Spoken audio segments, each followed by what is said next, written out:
是我遇到过使用同一支麦克风，但是在各种人手上做测试的结果，它的收音听起来的效果都不太一样。这原因的关键在于争议。好，那先来聊这个争议。那在争议的这个部分，一般来说我会常听到所谓的自动增益跟手动增益。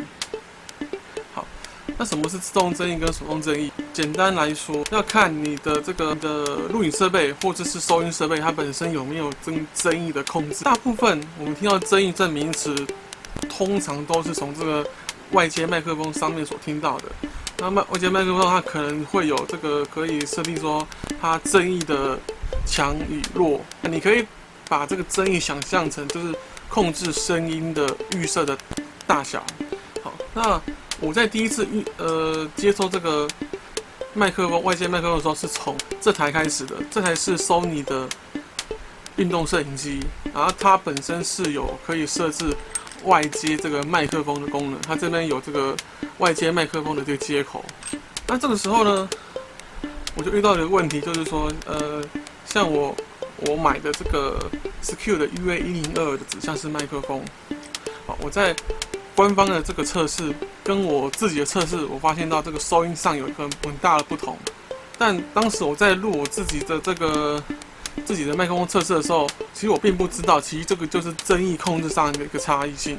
这个录影设备本身它也可以控制增益的大小，所以这个增益的控制其实蛮复杂的。那一切的增益控制的最终结果，其实还是以录影设备的收音状况为主。好，那接下来我要来做一下关于说使用自动增益跟手动增益的收音上的差异。好，那我的测试的麦克风除了现在我正在使用的 Secure UA102指向式麦克风之外，我还会再加测试这支铁三角的 AT9946CN。另外，我还会再测试这个罗德的无线 Go 的无线麦克风。好，那我还会再把它这个去外接一个Comic 的领夹式的麦克风，来比较一下这个所谓的这个收音上的一个差异性。那现在我们先来听听看 Secure UA102的收音的差异性。你好，我是阿法。你好，我是阿法。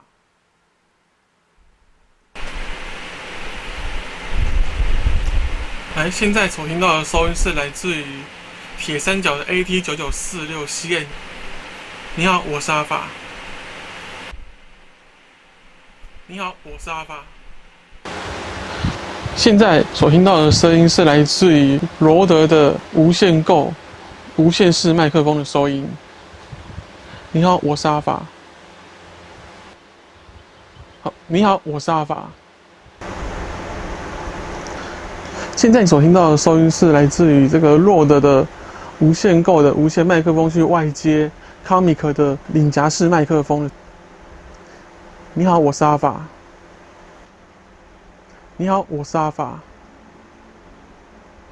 所以说，在看人家在做这个麦克风评测的时候，你都要特别注意到，他是用什么样的设备去做声音测试的，并且注意到他有没有在他的这个录影设备有没有设定这个手动增益，这样你才知道它的收音是在什么样的状况做测试的，你比较可以去确定说这个收音到底是好与不好。